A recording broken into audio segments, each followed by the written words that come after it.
Bonjour à toutes, bonjour à tous, bienvenue pour ce webinaire de présentation de l'appel à projet PIA 4 Logistique 4.0. Je suis Antoine Allard, le directeur de la communication de Cap Digital et on est très heureux de vous accueillir aussi nombreux ce matin.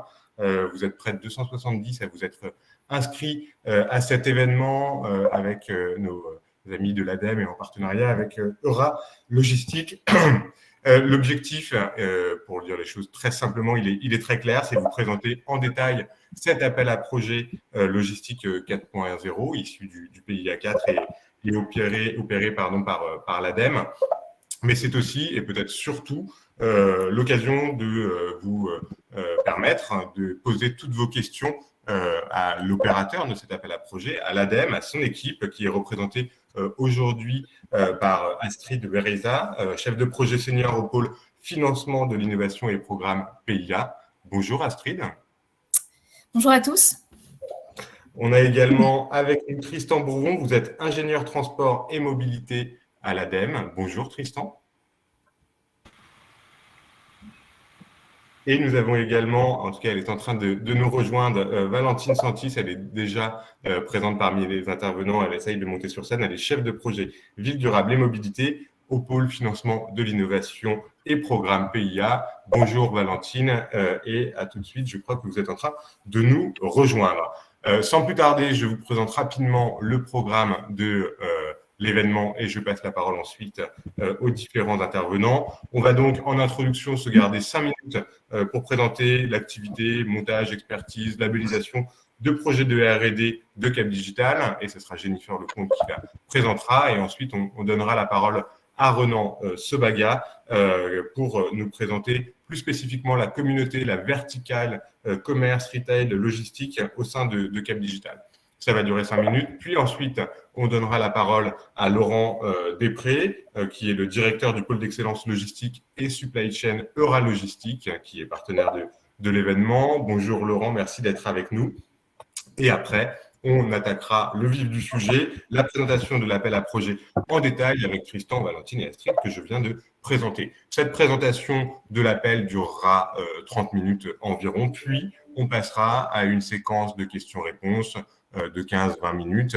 N'hésitez pas donc à poser toutes vos questions dans l'onglet l'onglet questions que vous voyez apparaître en bas à droite de votre écran. Il y a également un onglet chat. Je vois qu'il est déjà bien utilisé. Cet onglet de chat, on va plutôt le réserver pour le small talk, pour se présenter. N'hésitez pas d'ailleurs à vous présenter les uns les autres, pour du partage de liens, d'adresses mail, etc.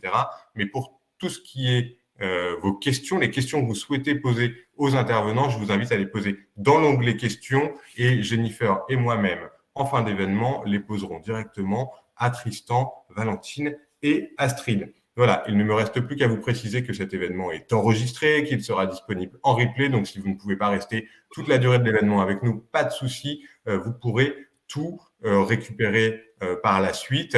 Et on vous enverra également la présentation PowerPoint dans le mail de remerciement à la fin de l'événement. Voilà ce que j'avais à vous dire en introduction. Merci encore à toutes et à tous d'être avec nous et je donne la parole à Jennifer Lecomte pour la présentation de l'activité R&D de Cap Digital. Merci beaucoup Antoine. Bonjour à tous. Rapidement, je pensais qu'Antoine allait présenter les chiffres clés, mais pas de souci. Je peux vous présenter un petit peu l'activité de Cap Digital très succinctement pour ceux qui ne nous connaîtraient pas. Donc, on est le pôle de compétitivité des transitions numériques et de la ville durable. On est un collectif d'environ 1000 structures. On rassemble des startups et des PME, des EFR, des grands comptes et des fonds d'investissement.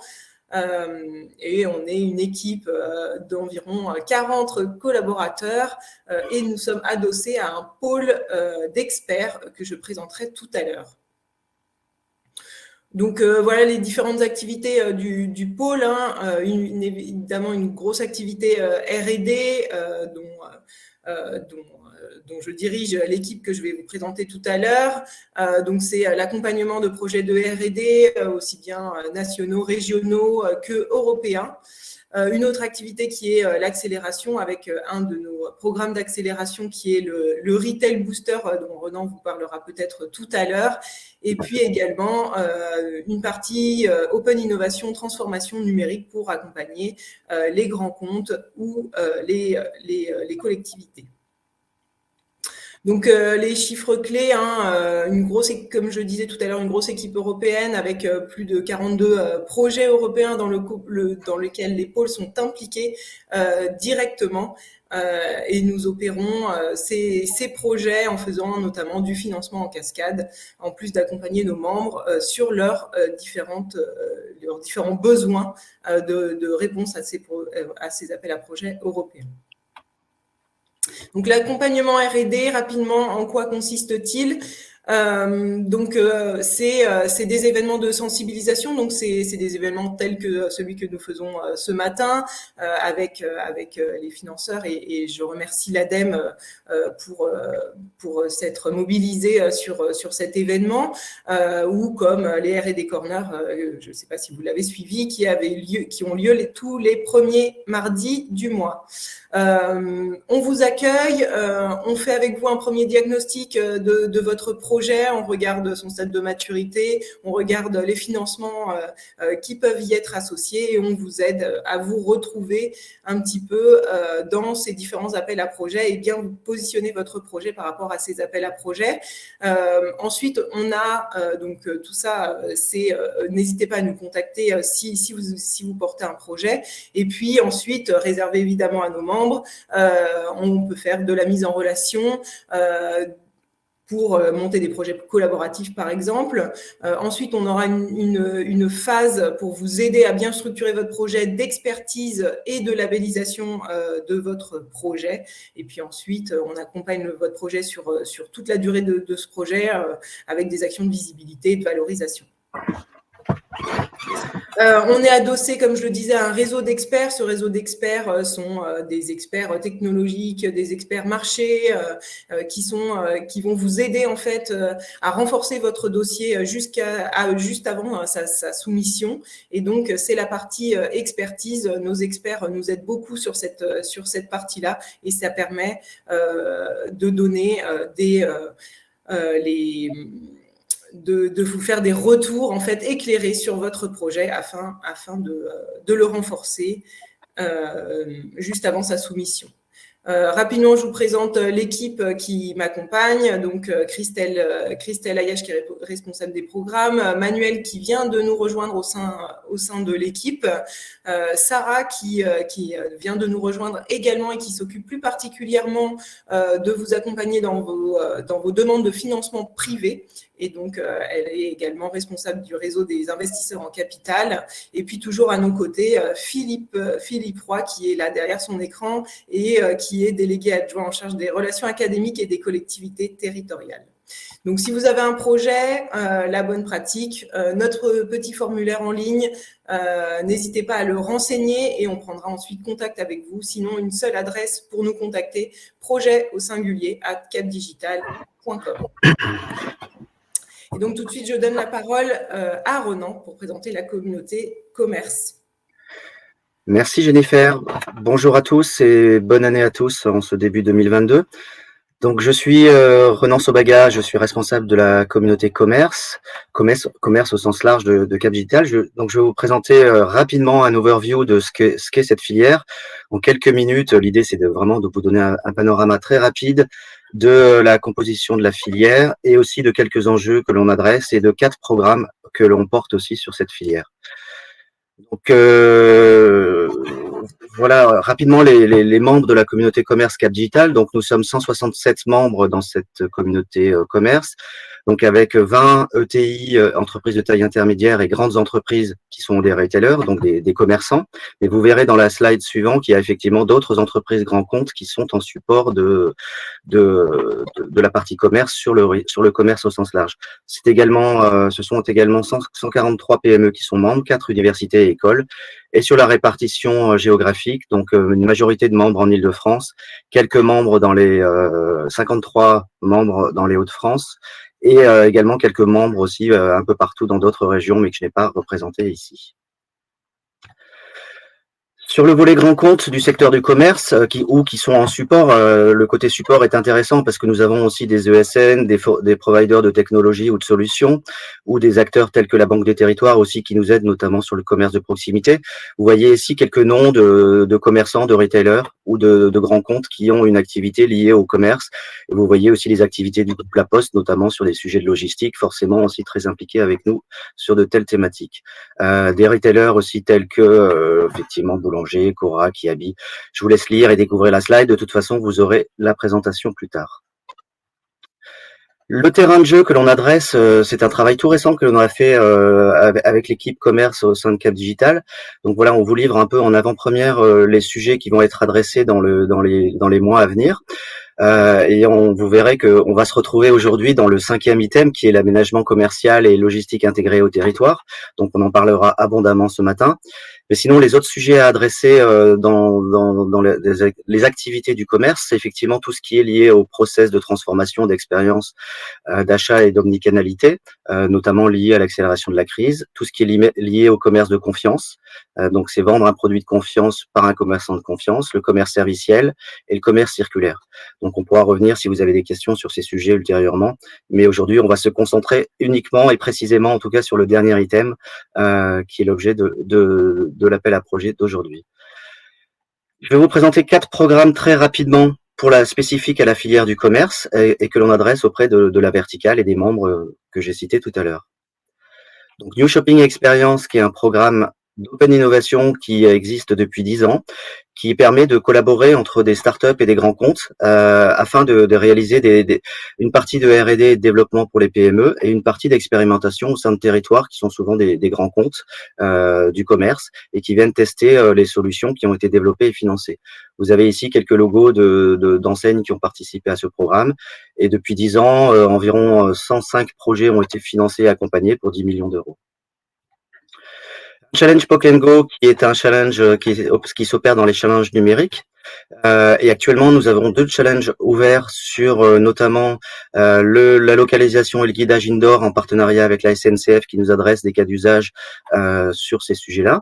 Donc, challenge qui est ouvert jusqu'au 17 janvier pour les PME ou solutionnaires technologiques ou de services qui voudraient y répondre. Et un autre qui est ouvert par Intermarché sur la computer vision et les magasins intelligents qui est un petit peu plus tardif sur la date de limite de candidature au 31 janvier. Volet investissement pour les PME qui seraient intéressés aujourd'hui à travailler sur un volet levée de fonds. Nous réunissons régulièrement des comités d'investisseurs sur la partie commerce et sur les autres verticales d'ailleurs également de Cap Digital. Et un prochain comité a lieu justement en clôture de notre batch d'accélération de numéro 1 la semaine prochaine. Donc si vous êtes intéressé, n'hésitez pas à revenir vers nous aussi sur cette question de comité d'investisseurs et de rencontre avec les investisseurs. Et j'en profite pour finir sur un appel à projet du Retail Booster, qui est notre accélérateur dédié commerce, qui vient de s'ouvrir sur un batch numéro 2 et qui permettra d'accélérer une vingtaine d'entreprises sur les 2 ans, à chaque fois avec des batchs de 5 entreprises sur les différents secteurs d'activité et les enjeux que je vous ai cités en préalable tout à l'heure. Et l'idée, c'est d'accompagner les entreprises à la fois sur la partie techno, business, plan de développement, tout le volet classique d'un accélérateur. Et si vous voulez revoir un webinaire qu'on a fait il y a 2 jours, voilà, vous avez le lien du replay où je peux vous faire suivre également les slides qui ont été projetés à cette occasion. Nous contacter et pour avoir le lien de candidature de cet appel à projet du Retail Booster, n'hésitez pas soit à me contacter ou aller sur le site de candidature et avec une date limite, en tout cas au 30 janvier. Voilà, donc ces activités sont évidemment en support de ce que Jennifer évoquait tout à l'heure sur la partie R&D. Donc nous sommes à votre disposition pour l'ensemble de ces sujets en tout cas. Merci à tous, à toutes, et je laisse la parole à Laurent Després. Bonne journée.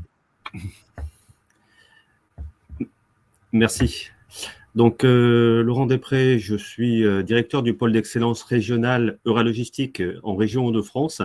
Alors, nous sommes ravis d'être aux côtés de Cap Digital et de l'ADEME pour cette présentation extrêmement importante. Alors, vous allez voir sur la diapositive première quelles sont nos installations, quelle est notre équipe.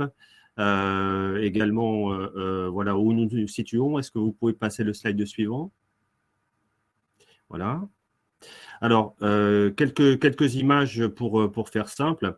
Alors, nous sommes un centre de compétences et de ressources spécialisées en logistique, une équipe qui est 100% chambre de commerce et d'industrie, avec une dimension régionale depuis plusieurs années et désormais aussi beaucoup de liens au plan national avec France Logistique, France Supply Chain, Demeter et tout un tas d'autres structures dont on parlera tout à l'heure.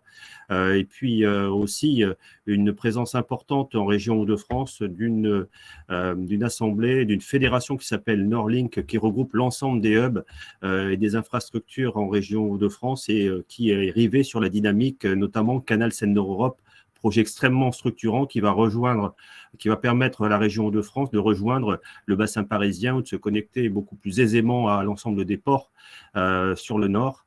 Et donc, pour nous, c'est extrêmement structurant. Alors, nous avons 15 ans d'expérience, un réseau d'environ 1000 contacts, une équipe, comme vous le voyez, de 9 personnes qui est cofinancée par les fonds européens, États, régions, chambres de commerce et une bonne partie de notre activité qui est tournée vers les entreprises et notamment, de plus en plus, la logistique durable. Notre siège est situé sur un endroit assez singulier. C'est une plateforme multimodale européenne qui s'appelle Delta 3, une plateforme trimodale qui a été créée il y a une vingtaine d'années, qui est une réussite totale. Et vous avez les 3 modes regroupés avec des switches de caisses mobiles et de conteneurs. Une dernière petite particularité par rapport à la région de France, depuis très très longtemps, elle s'est orientée vers le green avec un programme qui est baptisé REV 3, qui vise à nous projeter sur une nouvelle économie décarbonée et de concert entre l'État, la région et le réseau de chambres de commerce et tout un tas d'acteurs. Donc, on a vraiment un master plan juste fondamental pour nous. Alors, pour passer aux choses de l'emploi, pour la slide suivante, il faut savoir, et c'est quand même important, et c'est valable aussi pour les grandes régions logistiques, et ça a été évident depuis la crise, les grandes régions logistiques sont Paris, Lyon, le sud-est, l'ouest, ou la Bretagne avec nos collègues des autres pôles. Voilà, la région Hauts-de-France, elle a ceci de singulier, c'est qu'elle est donc très très forte au niveau des implantations d'EDC, donc d'European Distribution Center, de grands entrepôts. Et la grande logistique est pour nous dans notre ADN depuis la montée en puissance de la distribution et de tout l'intralogistique qui va avec. Et c'est aujourd'hui 140 000 emplois en Hauts-de-France, c'est-à-dire un emploi sur 7. C'est juste fondamental. N'oublions jamais, et c'est aussi le sujet de notre échange, que c'est 25% de l'empreinte carbone. Le slide suivant, s'il vous plaît. Voilà, alors j'ai été assez vite pour pouvoir vous détailler l'ensemble de nos services. Alors, ils sont assez communs à l'ensemble des pôles. Accompagnement des entreprises. Depuis 5 ans, nous avons accompagné environ 600 entreprises, audit, conseil, aide à la mise en œuvre, de relooking de schémas logistiques de PME et de grands comptes. Et nous avons eu quelques trophées relativement prestigieux récemment, comme les rois de la supply chain ou le trophée de l'innovation à la SITL à Paris cette année avec le Logistic Tour que vous voyez juste derrière, qui est un espace de découverte des métiers qui a fait beaucoup de bruit ces derniers temps.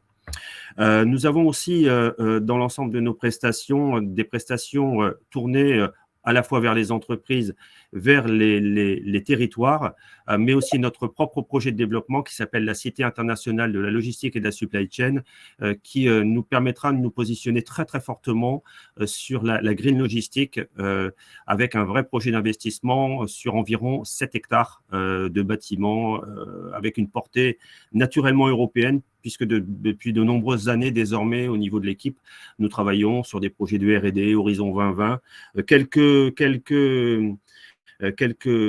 signatures parmi nos clients, le commissariat à l'énergie atomique, Exotech, que vous connaissez peut-être dans le domaine de l'intralogistique, la Redoute, le groupe Bliss d'Euro, le Louvre aussi, des hôpitaux, enfin bref. Dernier slide, peut-être pour insister sur le fait que nous avons tout un tas de partenaires jumeaux avec lesquels nous travaillons très amicalement depuis plusieurs années, et je voulais leur passer un petit clin d'œil sur ce webinaire national parce qu'on est vraiment en synergie, on pousse très très fort tous ensemble la dynamique logistique, supply chain et transport. Merci de votre attention et puis bon webinaire. Merci beaucoup, Laurent. Merci à toutes et à tous. Je vois que vous vous présentez très bien dans le chat. On voit toute la diversité des acteurs qui sont avec nous aujourd'hui. Merci beaucoup. Je vois qu'on a même une première question qui est arrivée dans l'onglet questions pour vous, Laurent. Donc, vous pouvez y répondre par écrit dès maintenant.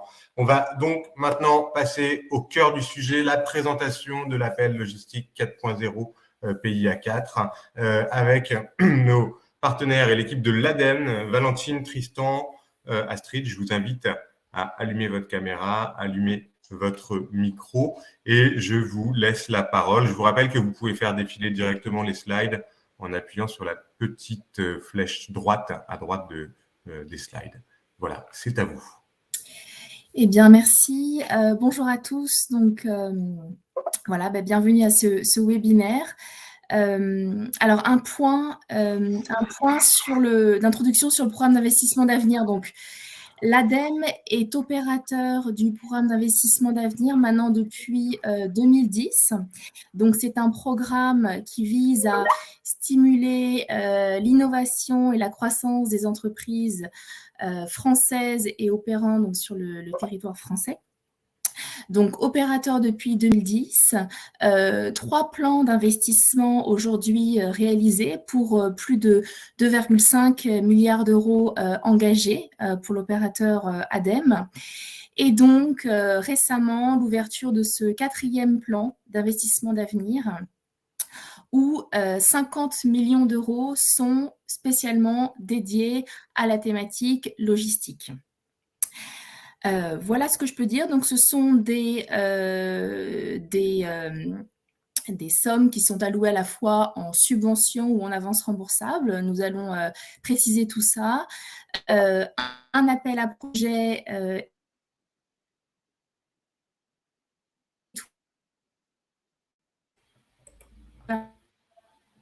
Astrid, on ne vous entend plus très bien. Je sais pas si c'est que chez moi.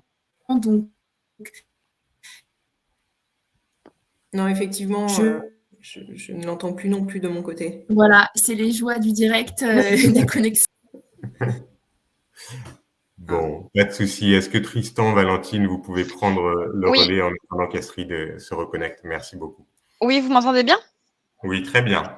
Parfait, j'ai réussi à bien me connecter. Oui, donc bonjour à tous, merci d'avoir rejoint ce webinaire concernant donc l'appel à projet logistique 4.0 où l'ADEME est opérateur pour le compte de l'État dans le cadre du programme d'investissement d'avenir PIA 4. Donc vous avez eu l'introduction par Astrid à l'instant. Notre présentation, elle va se dérouler en 3 parties. La première concernant la présentation générale du programme d'investissement d'avenir. Ensuite, une présentation spécifique de cet appel à projet logistique 4.0. Et enfin, les liens et informations complémentaires sur ce sujet. Donc, comme l'a précisé en introduction Astrid, ce programme d'investissement d'avenir PIA 4, il représente un montant global de 20 milliards d'euros qui se divise donc en 2 axes. D'une part, l'innovation, qui a pour objectif de soutenir des priorités d'investissement stratégiques qui répondent aux grands enjeux de transition de notre société, comme à des stratégies d'accélération spécifiques, comme la valorisation de la recherche, le soutien au déploiement ou encore l'accélération de la croissance. Et d'autre part, l'innovation structurelle qui a pour objectif de pérenniser le financement de l'écosystème de l'enseignement supérieur, de la recherche et de la valorisation, tout en continuant d'accompagner les entreprises innovantes. Cela se concrétise par le financement de l'écosystème de l'enseignement supérieur, de la recherche et de la valorisation, ainsi que par des aides à l'innovation. Donc, plusieurs stratégies découlent du PIA 4 et plusieurs opérateurs différents s'en occupent, comme BPI France. Vous avez un lien sur cette slide juste en dessous si vous voulez avoir plus d'informations, ou encore la Caisse des dépôts. Vous voyez sur cette slide les stratégies qui sont donc opérées par l'ADEME et qui concernent des forts enjeux d'actualité comme la vie durable, la recyclabilité ou encore la décarbonation des mobilités, technologies avancées pour les systèmes énergétiques. L'ensemble de ces stratégies, elles sont composées de différents appels à projets qui ont leur propre calendrier. Donc sur cette slide, vous voyez l'ensemble de ce calendrier avec plusieurs appels à projets qui ont des dates, de clôture, différents. Donc par exemple, sur cette slide, plusieurs AP en cours sur plusieurs stratégies, que ce soit ville durable avec, l'appel à projet système constructif bois ou, l'appel à projet, logistique 4.0 qui nous intéresse aujourd'hui sur la stratégie, mobilité. Ce dernier est donc ouvert depuis fin d'année 2021 et se clôturera en mai 2022 avec une clôture intermédiaire, prévue, prochainement, le 15 février 2022.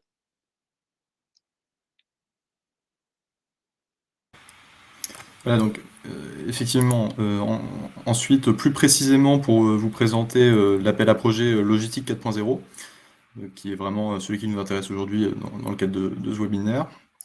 Donc, il fait partie de la stratégie de digitalisation et décarbonation des mobilités. Donc, c'est sur le volet dirigé du PIA, qui vise vraiment à investir dans des technologies et des secteurs particuliers.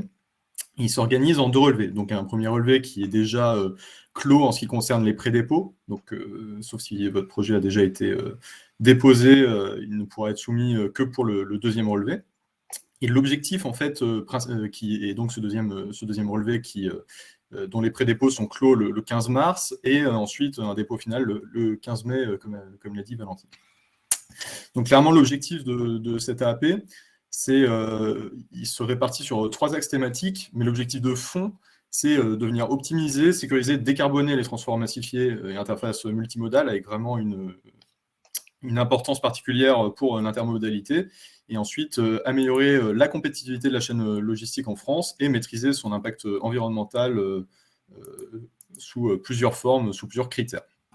Donc, si on va détailler un peu plus précisément ces axes thématiques, il y a le premier axe qui porte sur la digitalisation des chaînes logistiques. On sait que c'est un enjeu très important, cette digitalisation, à la fois en termes d'optimisation, de compétitivité, de dématérialisation des démarches.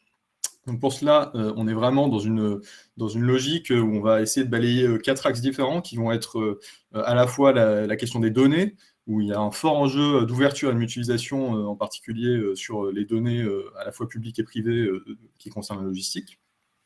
Ensuite, il y a la question de la sûreté, de la résilience, voire de la souveraineté des chaînes logistiques, avec la question notamment des procédures administratives, y compris douanières, la question des échanges et de la traçabilité au global des flux logistiques sur les territoires. Ensuite, il y a bien évidemment la question de l'intermodalité, pour laquelle la digitalisation est vraiment un levier important. Et enfin, des projets plus pilotes sur des grands corridors qui permettent d'interconnecter les différentes briques, les différentes chaînes, les différents maillons de cette chaîne logistique sur ces corridors d'entrée dans le territoire français. Donc là, en termes de projets attendus, on va être sur des projets qui sont relativement tournés vers l'informatique, avec des bases de données, des outils, etc. Mais ça peut être aussi tout ce qu'il y a autour de ce sujet-là. Ensuite, le deuxième grand pilier de cet appel à projet concerne l'aspect transition écologique, en particulier la décarbonation, avec un focus sur la mesure de l'impact environnemental et l'information qui est donnée aux clients et aux consommateurs, qui est vraiment clé dans l'aide finalement à un choix éclairé de la part des consommateurs. On voit qu'il y a de nombreuses études qui montrent que le fait d'apporter cette information est très important dans le choix des consommateurs, y compris dans le e-commerce. Ensuite, on a la partie plus sur des nouveaux schémas ou des services logistiques qui évoluent à partir pour prendre en compte les véhicules électriques, hydrogène, la cyclo-logistique, l'intermodalité. Donc, c'est des types de transports qui nécessitent une évolution des schémas logistiques. Ensuite, on a la partie plus sur les modes de production innovants pour la cyclo-logistique. Donc, on a vraiment un focus sur la cyclo-logistique qu'on essaie de développer aussi dans cet appel à projet, qui est en soi une micro-logistique qui permet de décarboner de façon assez importante certains flux, notamment urbains. Et enfin, on a cet aspect sur le Made in France et les circuits courts, où on essaye d'aller vers une relocalisation de certains flux et éventuellement une réindustrialisation locale de la partie logistique dans les chaînes logistiques. Donc là-dessus, on va être beaucoup plus sur des projets qui ont des ampleurs organisationnelles. On est sur de l'innovation systémique à ce niveau-là, avec ce focus sur vraiment la prise en compte de l'impact carbone de la logistique et de sa maîtrise. Enfin, on a ce volet automatisation. Là, on est plus dans une dynamique d'efficacité, mais qui peut être à la fois économique et environnementale, avec cette volonté d'avoir des expérimentations déjà, notamment de tournées urbaines, mais ça peut être aussi en zone semi-fermée sur l'automatisation de la logistique. Et enfin, des nouvelles plateformes des véhicules automatisés, de véhicules au sens large, ça peut inclure autre chose que des véhicules routiers, avec la volonté là aussi d'avoir ces flux automatisés qui permettent une meilleure compétitivité et une meilleure, dans certains cas, une meilleure empreinte environnementale. Donc là, on va être vraiment beaucoup plus sur des expérimentations, des pilotes, des plateformes de véhicules et des projets au niveau des interfaces, en particulier sur l'intermodalité. Valentine, je te laisse peut-être reprendre la main pour la partie des financements. Oui, merci beaucoup Tristan. Donc, en ce qui concerne les modalités de financement, donc tout d'abord pour les acteurs économiques, sont concernés par ces modalités des projets monopartenaires ou collaboratifs portés par une entreprise ou une collectivité. Donc des budgets minimums sont fixés en fonction du statut du porteur. Le projet allant d'un minimum de 500 000 € à 2 millions pour les grandes entreprises. Les dépenses éligibles aux aides sont distinguées suivant des régimes d'aide particuliers, suivant la nature de vos tâches, que sont donc les régimes recherche industrielle, tâches pour des verrous à lever par exemple, développement expérimental, tout ce qui va être réplicabilité des tâches. Et encore une fois, ces montants varient suivant le statut du porteur de projet, donc petite, moyenne ou grande entreprise. C'est ce que vous voyez sur cette slide dans le tableau. Ces aides sont ensuite modulées entre des subventions et des avances remboursables, en sachant que la part de subvention pourra au maximum être de 75% de l'aide totale. Le versement de ces aides se fait en plusieurs phases. Une première au maximum de 15% à la contractualisation. Donc, je rappelle qu'on a vraiment cette règle de 1 € d'aide financée pour 1 € en capitaux propres de votre structure, en cumulé, puisque l'aide, comme je l'explique, ne va pas être fournie en une seule fois. Mais quand on va avoir ces versements, il y a vraiment cette règle d'avoir à minima autant au niveau de la capitalisation de l'entreprise. Puis des versements sur mesure à chaque étape clé du projet et enfin le solde des aides à la fin du projet. Pour finir, les avances remboursables ont des modalités précises, faites elles aussi sur mesure en fonction du projet. Les remboursements, peuvent être déclenchés au premier euro de chiffre d'affaires ou sur un dépassement d'un seuil de succès commercial. Ça, c'est vraiment, encore une fois, sur mesure, par rapport, au projet. Ensuite, pour les acteurs non économiques, comme les établissements de recherche ou les activités relevant de prérogatives de puissance publique, les aides proposées vont de 100 à 50 des coûts complets suivant le type d'acteur. À noter que toute dépense d'un organisme de recherche liée à des travaux applicatifs portés par un des membres du consortium sera considérée en sous-traitance. Et donc à partir du moment, où un organisme choisit, le type d'intensité de l'aide, pour le projet, c'est ce taux-là qui va s'appliquer après pour le reste des projets dans lesquels, il sera, partenaire. Il existe un ensemble de critères, de sélection pour obtenir un financement au sein, du programme PIA 4. À noter que les critères d'éligibilité sont les mêmes pour les acteurs économiques ou pour les acteurs, non économiques. Et donc ils sont les suivants, vous les voyez sur cette slide. Donc, le caractère innovant, c'est un caractère, très important dans la sélection. Donc on va vraiment venir regarder tout ce qui va être, les verrous à lever. Donc les verrous, ça peut être de différents types, pas forcément techniques. Ça peut aussi être, organisationnel, systémique, vérifier, le marché de manière générale, la concurrence, un état de l'art, le niveau de maturité visé de la solution. Donc le TRL où vous êtes actuellement et là où vous allez, heu, au final, en sachant que, à minima, il faut une preuve de concept quand même pour démarrer et proposer votre solution. Ensuite, les capacités financières et opérationnelles du porteur de projet. Donc, la règle que je vous disais précédemment, à minima la règle de 1 € d'aide pour 1 € de capitaux propres en cumulé. Il faut donc anticiper les versements futurs, avec, si jamais, il y a des capitaux propres insuffisants, des levées de fonds pour financer votre projet. et pouvoir vraiment, assurer, les bonnes perspectives de ce projet, dans l'avenir. Également l'impact social, donc c'est-à-dire l'impact de votre projet sur l'économie française. On peut par exemple se poser, les questions: «Est-ce que des emplois vont être créés, grâce à votre projet? Quelle est la localisation des sous-traitants? Quel va vraiment être, l'impact, à l'échelle nationale? Est-ce que ce sont des produits français qui sont, utilisés? Si oui, à quel pourcentage?» et cetera. Ensuite, le critère de réplicabilité, ça aussi c'est très important puisqu'il faut que ça ait un impact à l'échelle nationale. Donc là, ça va vraiment être, quelle est la généralisation de votre projet et est-ce que votre projet peut vraiment avoir une utilité, à l'échelle, de la France? Ensuite, l'incitativité de l'aide. Donc déjà, il y a une règle aussi importante, c'est que toute dépense réalisée avant la date de dépôt du dossier, de votre dossier, ne sera pas éligible. Ce critère permet, aussi de mesurer votre niveau de besoin de l'aide pour réaliser, votre projet. Ensuite, la notion de bien commun qui est demandée dans une annexe spécifique et lorsque vous faites le dépôt de votre dossier. Donc ce document, il a pour objectif de présenter les contributions que vous envisagez, d'apporter au bien commun à travers votre projet. Cela peut être par exemple sur la sécurité et ce point fera l'objet d'un groupe de travail avec la DGITM dans le cadre de l'instruction pour assurer, notamment, le caractère normatif, de ces données. Enfin, les impacts, environnementaux, donc avec la rédaction, de grilles d'impact visant à évaluer votre participation dans le cadre de votre projet à la réduction des gaz à effet de serre et votre participation à la transition écologique, de manière générale.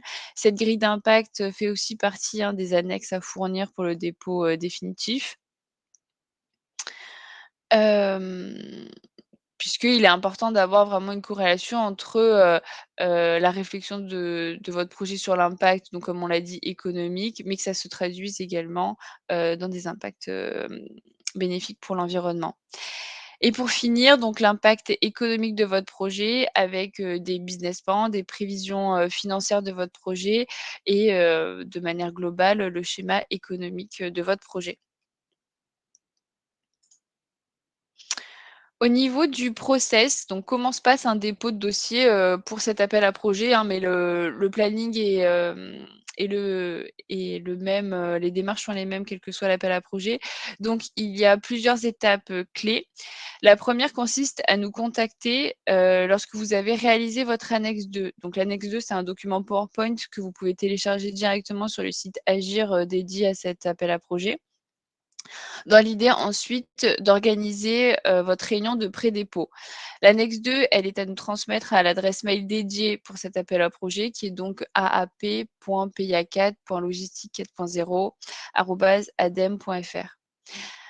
Plus spécifiquement sur cet appel à projet, actuellement le relevé numéro 1, il est fermé pour les pré-dépôts puisque, la date de clôture des pré-dépôts était au 15/12/2021 et donc maintenant, pour réaliser les pré-dépôts, c'est le deuxième relevé qui s'applique avec une deadline au, 13 mars, 2022.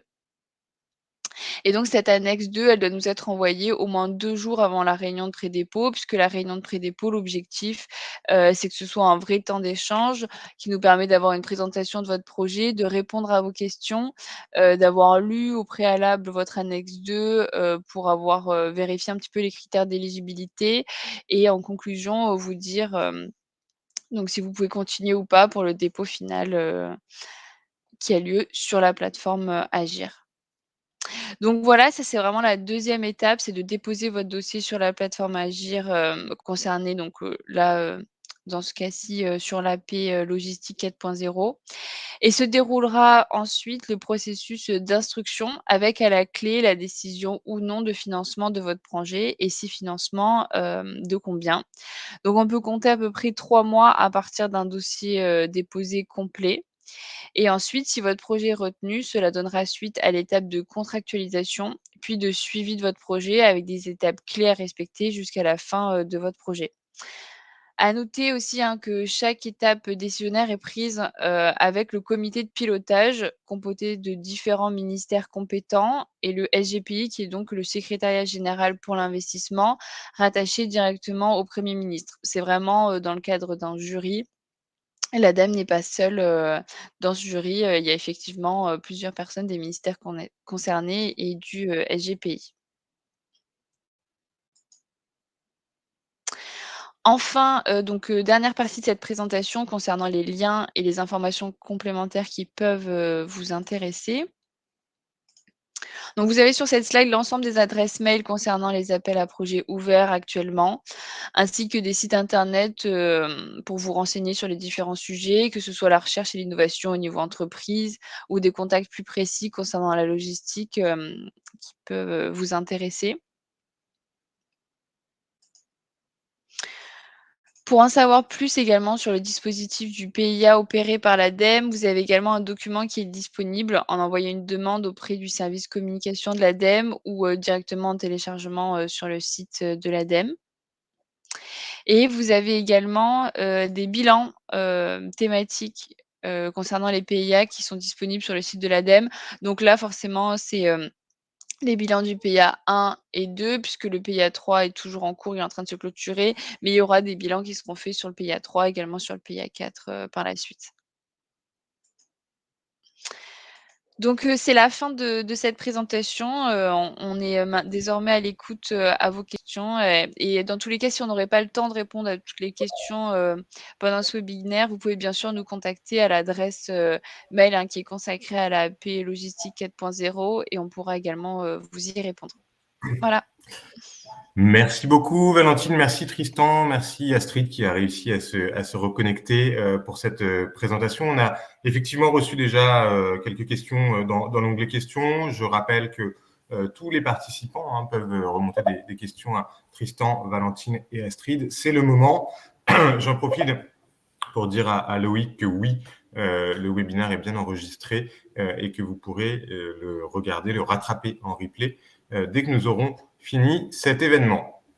Alors, on va passer aux questions. Je vois qu'il y en a plusieurs qui sont encore en train d'arriver. Je vais reprendre une question qui a été posée par Arnaud. Est-ce que l'optimisation des chaînes de logistique via l'IA, l'intelligence artificielle, fait partie de l'axe 1 que vous avez présenté, Tristan ?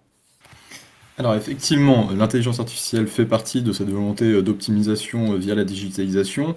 En revanche, il faudra bien, comme l'a décrit Valentine, que l'aspect innovant du projet soit bien caractérisé, c'est-à-dire qu'il y ait des verrous techniques, ou technologiques ou organisationnels à lever par rapport à ça, que le projet représente un progrès par rapport à l'état de l'art, et l'état de l'art international à ce niveau-là.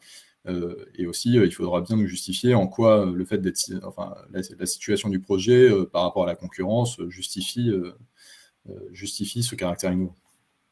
Donc, en clair, il ne suffit pas de prendre une solution d'IA sur étagère et de l'intégrer à son projet ou à cette solution pour être éligible, c'est ça ?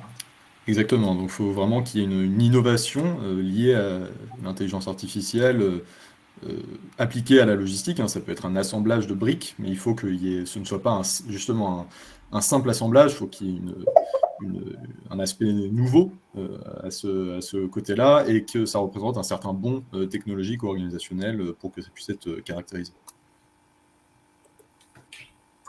Parfait, merci Tristan. Jennifer, est-ce que tu as repéré une autre question ? Oui. Alors moi, j'avais une question, peut-être je vais commencer par celle de Stéphane. Donc, vous avez présenté le niveau de maturité que vous espériez à la fin des projets. Il se posait la question de savoir s'il y avait un minimum attendu en début de projet, c'est-à-dire que si vous aviez, si on pouvait commencer à TRL1 ou si c'était plutôt vers 3, 4, 5, 6. Sachant que je pense que ça dépend aussi de la durée du projet, mais est-ce que vous êtes mis déjà des TRL d'entrée de projet ? Alors effectivement, on ne l'a pas précisé sur les slides, mais en termes de TRL, on attend un TRL de minimum 3 ou 4 pour le début des projets. Donc il faut quand même qu'il y ait une preuve de concept qui a été formulée, les principes de base qui a été établis. Donc on est vraiment dans l'innovation à la fois de déploiement, d'arrivée sur le marché, plus que de la recherche fondamentale. Très bien. Et est-ce que les expérimentations sont aussi acceptées, sont des coûts éligibles dans le projet ? Alors, ça dépend du type d'expérimentation, hein.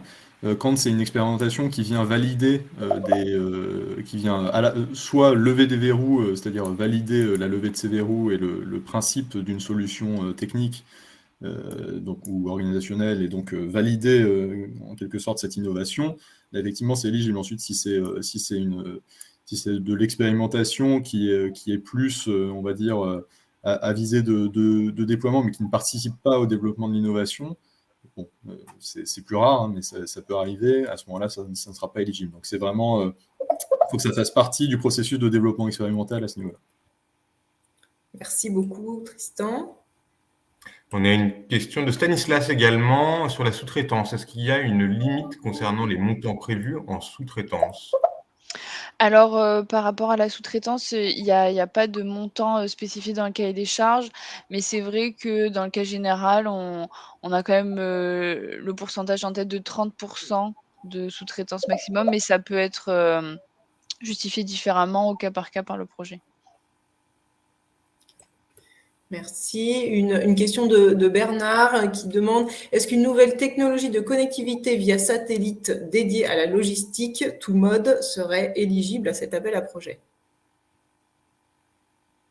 Alors, une technologie de connectivité via satellite, je ne suis pas certain de cerner complètement ce dont il s'agit, mais du moment que, enfin là, si je comprends bien, on est quand même dans une visée soit de digitalisation en quelque sorte, en tout cas de connexion de certains équipements logistiques à ce niveau-là, et de création d'une organisation qui soit davantage digitalisée via le biais de ces satellites.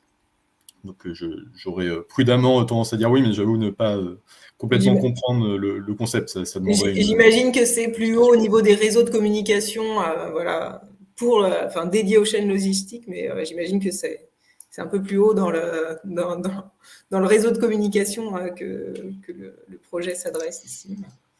Dans ce cas-là, ça dépendra vraiment du projet, hein. Est-ce que, voilà, digitalisation, on entend bien sûr au sens large, mais il faudra bien qu'il y ait qu'on soit à la fois comme on l'a évoqué, sur un TRL qui soit quand même au moins à 3 ou 4, et sur une solution qui soit vraiment innovante et qui apporte un progrès à la fois économique et avec des impacts environnementaux maîtrisés. Une autre question de Stanislas: y a-t-il une durée de référence pour les projets proposés? Est-ce que vous avez une durée maximum, une durée minimum? Alors, non, il n'y a pas de durée de référence pour les projets, hein. Encore une fois, c'est vraiment au cas par cas par rapport au concept du projet présenté. Alors, on a également une question: quel est le budget global d'investissement? Alors là, j'avoue que peut-être il faudrait avoir une précision, ou alors si vous comprenez la question, n'hésitez pas à répondre. Non, je pense que la question est un peu trop générale, effectivement. Est-ce qu'on parle du budget global d'investissement du PIA4, de cet AAP? Enfin voilà, Ouais, moi aussi, voilà. Donc, si vous pouviez préciser votre question, ce serait parfait.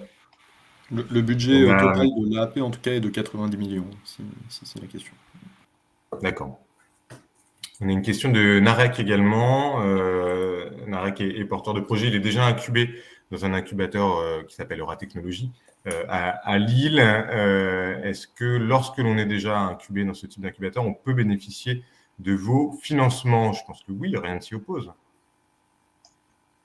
Oui, alors effectivement, c'est possible. La seule chose vraiment, le point qui est important, c'est que, par exemple, vous pouvez pas avoir plusieurs financements pour le même projet via des différents appels à projets PIA4, voilà. Mais sinon, après, il n'y a pas de problème si vous êtes déjà incubé dans un autre incubateur. Parfait, merci. Une question peut-être de Philippe qui demande concernant les limites de fonds propres, comment ça se passe si on n'a pas de fonds propres nécessaires en début de projet, et comment sont traités les quasi-fonds propres pour évaluer la capacité de l'entreprise à porter le projet. Alors, oui, je pense que cette question, fait écho à la règle que j'ai, spécifiée concernant les capitaux propres. Après nous, on n'a pas, de conseils par rapport, à ça. L'idée, c'est vraiment de recapitaliser, votre structure, pour avoir, des fonds qui sont en accord par rapport à l'aide, financée. Et les fonds propres et les quasi-fonds propres sont inclus dans l'évaluation des fonds propres ou pas? Alors, je vais peut-être, laisser Astrid si tu veux compléter au niveau des Alors, quasi-fonds propres. non, enfin, c'est vraiment la ligne DL de l'alias fiscal, en fait, qu'on regarde, des capitaux propres. Après, au cas par cas, on peut regarder les comptes courants d'associés bloqués, au moins durant la durée du projet. Et un point de complément sur ces capitaux propres, on va vouloir des éléments vraiment rassurants sur on va dire la capitalisation de l'entreprise, mais on va vérifier ça au moment de la contractualisation. Donc, c'est pas au moment du dépôt où l'entreprise doit avoir les fonds au moins égaux à l'aide potentiellement versée. On laisse une marge de manœuvre jusqu'à la contractualisation et après, après on demande des éléments tangibles et rassurants, quoi. Voilà ce que je peux rajouter. Parfait. On a une question d'André également sur la robotisation, automatisation des opérations dans les plateformes logistiques. Est-ce qu'un projet qui s'attacherait à ces sujets-là entre bien dans le cadre de l'axe 3 de l'appel? Alors là-dessus, effectivement, c'est important d'insister sur le fait qu'il faut que ce soit une solution innovante et réplicable. Donc on ne va pas venir financer l'automatisation d'un seul entrepôt, par exemple, ou d'une seule plateforme pour une seule entreprise. Par contre, on va venir financer une solution d'automatisation qui puisse ensuite être déployée auprès de plusieurs clients. À la rigueur, ce qui peut aussi éventuellement rentrer dans le champ et avoir un caractère réplicable, ça serait une plateforme, l'automatisation d'une plateforme logistique, mais qu'ensuite cette plateforme logistique puisse être, qu'il y ait une visée de déploiement à une échelle plus large, qu'elle ait une offre de valeur directement auprès de clients, qu'elle ne soit pas juste en interne au sein d'une structure.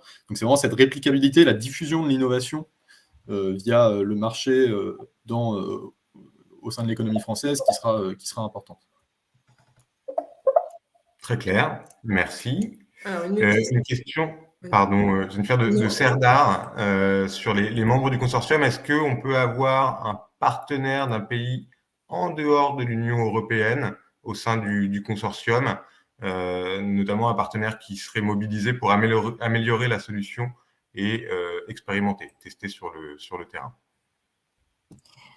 Alors, en premier élément de réponse, on va déjà regarder la territorialité des dépenses, hein. Il faut vraiment que la valeur ajoutée, les impacts aient des bénéfices directs sur le territoire français. Après, si d'un point de vue de l'expérimentation, il peut être pertinent de réaliser ça à l'export, ça peut être tout à fait regardé. Mais on va regarder vraiment précisément les conditions de cette expérimentation. Mais ce qu'on regarde en premier, c'est la territorialité des dépenses. Voilà. Si vous souhaitez, c'est peut-être que Tristan, tu as des éléments complémentaires ou... Non, pas forcément d'éléments complémentaires là-dessus. Voilà. Alors peut-être une autre question sur les différents types de recherches qui sont mentionnés dans la slide 42. Est-ce que c'est au porteur de projet de bien définir dans son projet où il se place sur ces différents éléments, et donc ce qui va définir la part de subventions et d'avances remboursables et les taux d'intervention, ou est-ce que c'est vos équipes qui qualifient les différentes phases du projet pour savoir à quel montant ils peuvent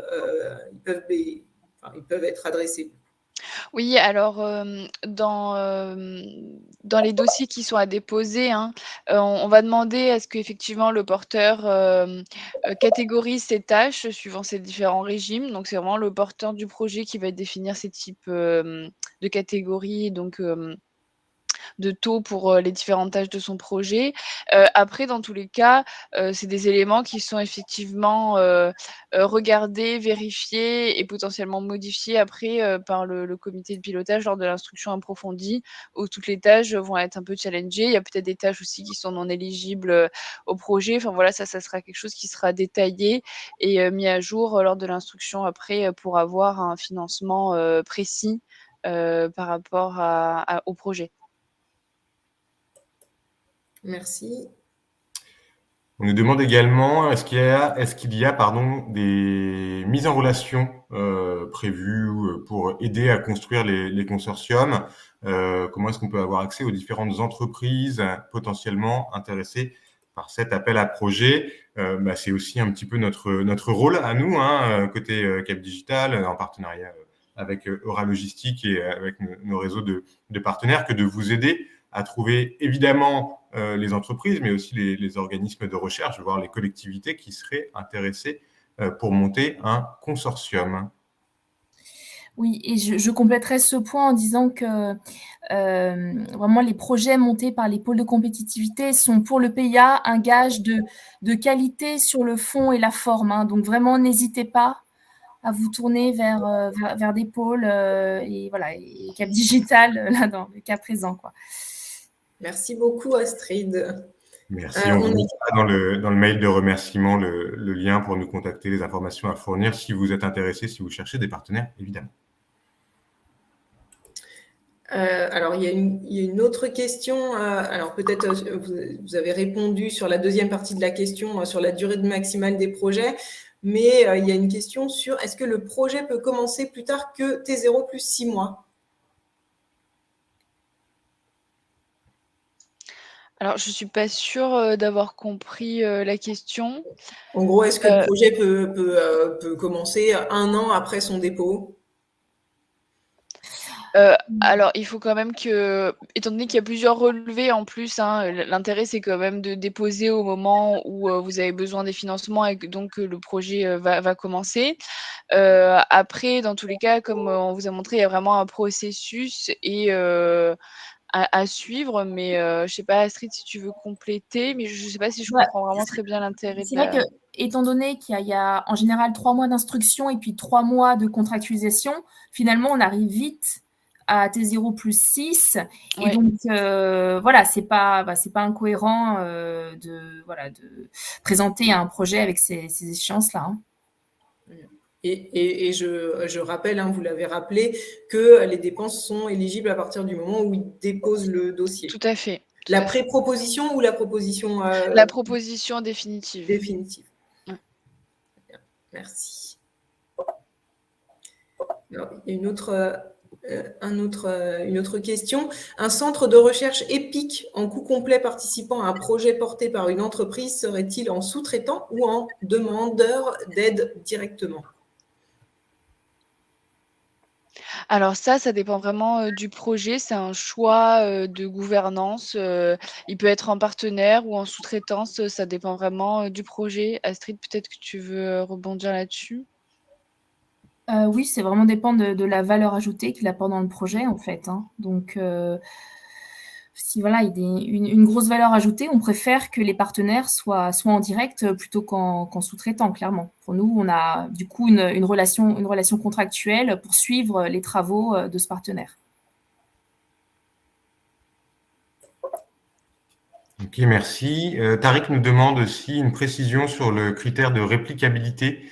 Est-ce qu'il porte sur le caractère national ou est-ce qu'au contraire, on est plus sur l'idée de porter sur la réplicabilité de l'opération en tant que telle?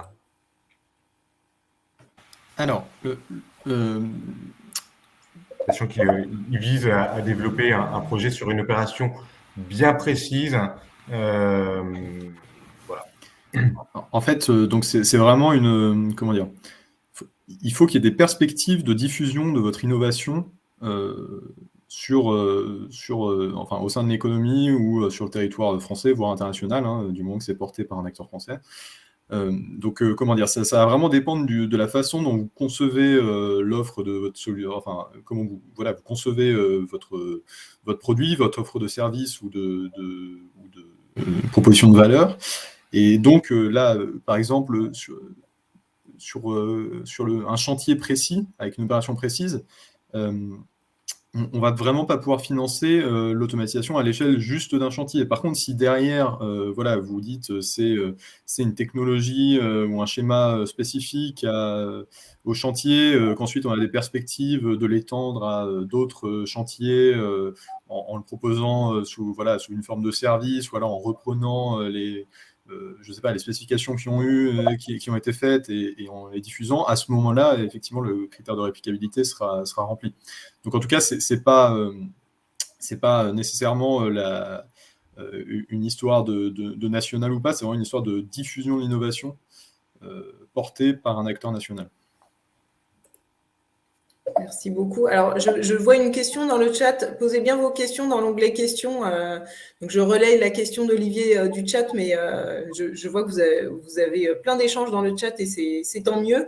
Donc, une question de Olivier qui demande le déploiement national d'un système de supervision de bornes électriques pour les bateaux fluviaux pour simplifier la connexion des usagers vous semble-t-il en adéquation avec les objectifs du dispositif ? Alors, je ne retrouve pas la question pour l'avoir sous les yeux. Ouais. Bon, là, c'est vraiment des bornes électriques à destination plutôt des bateaux fluviaux pour simplifier la connexion des usagers. Bornes électriques. Alors là, faudra. Là, c'est probablement pas dans le périmètre de. Enfin, tout va dépendre vraiment de. Tout va dépendre vraiment sur quoi porte exactement l'innovation. Est-ce qu'on est sur un système un peu plus large, etc. Si l'innovation porte uniquement sur le système de recharge, là, on tombera probablement plus dans d'autres dispositifs du PIA qui portent spécifiquement sur les infrastructures de recharge.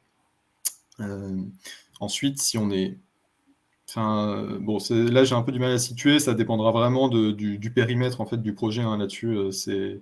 Ensuite, voilà, si jamais vous voulez en avoir le cœur net, vous pouvez nous présenter plus de détails sur votre projet à l'adresse PIA, et là, on pourra vraiment regarder en détail. Là-dessus, c'est difficile de juger à partir de cette seule phrase. Merci beaucoup, Tristan. Ok, on a remis d'ailleurs l'adresse dans l'onglet questions. N'hésitez pas à l'utiliser pour envoyer plus de précisions à tout le monde, Valentine, Astrid, Tristan. On a une question de Philippe Rapin qui demande quelques précisions sur le type de dépenses éligibles, typiquement, ou par exemple, pour de la récolte et de l'analyse de données logistiques, récolte de données, curation, développement de process de traitement, tentative de standardisation, phase de test. Est-ce que toutes les dépenses engagées sur ces sujets-là peuvent être éligibles à l'appel ? Alors, en fait, il y a donc plusieurs catégories. Il y a les dépenses de personnel interne qui vont être éligibles. Donc, on l'a dit, tous les coûts de sous-traitance. Les amortissements des instruments et des équipements utilisés pour les besoins du projet au prorata de leur utilisation pendant le projet. Et puis, vous allez avoir toute une partie de frais généraux, frais connexes, ce qui en fait sont des frais d'environnement qui ne sont pas directement affectés à la réalisation de l'opération, mais qui peuvent être indirectement rattachables. Donc, on a un forfait, c'est 20% des salaires de personnel pour ces frais connexes. Donc, ça, c'est les grandes catégories. Après, comme on l'a dit, vous devez remplir tous vos coûts dans une base de coûts où on vous demande beaucoup de détails. Et nous, après, on repasse ligne par ligne ces coûts pour vérifier l'éligibilité ou non, en fait. Et ça fait l'objet d'un débat lors de l'instruction avec le porteur de projet. Merci, Astrid. Stanislas nous demande également s'il existe des pondérations. Excusez-moi. On a une obligation à 10 heures. Je pense que ce sera la dernière question qu'on prendra, mais on pourra bien sûr y répondre par mail ensuite, aucun souci. Pas de souci. Donc, dernière question, est-ce qu'il existe rapidement une pondération accordée aux différents critères d'éligibilité, qu'ils soient environnementaux ou économiques? Alors non, il n'y a pas de pondération. Les critères, d'éligibilité, ils sont vraiment tous à regarder, hein. C'est un ensemble d'indicateurs qu'on regarde sur chaque projet pour se donner un avis et pouvoir, décider d'un financement ou non avec un montant associé. Parfait. Eh bien, merci beaucoup à tous les trois. Merci Astrid, merci Valentine, merci Tristan pour cette présentation et surtout toutes les précisions que vous avez su apporter, les réponses que vous avez données à nos participants. On va vous libérer pour que vous puissiez rejoindre votre réunion. Je rappelle juste à tout le monde que le webinaire est disponible en replay. Vous allez recevoir le lien dès que nous allons clôturer l'événement. On vous envoie les slides dans la journée. Vous aurez également un lien pour contacter l'équipe Cap Digital pour vous aider à monter votre projet, à trouver des partenaires, à expertiser votre projet. N'hésitez pas à nous envoyer toutes ces informations et on vous remettra également dans ce mail de remerciement l'adresse de l'équipe ADEME pour que vous puissiez envoyer plus de précisions et d'autres questions. Voilà, merci à toutes, merci à tous d'avoir été si nombreux avec nous ce matin. On se retrouve très très vite pour de nouveaux événements Cap Digital. On vous souhaite une très bonne journée. Merci. Bonne journée. Merci, au revoir. beaucoup. Bonne journée. Bonne journée. Merci, au revoir.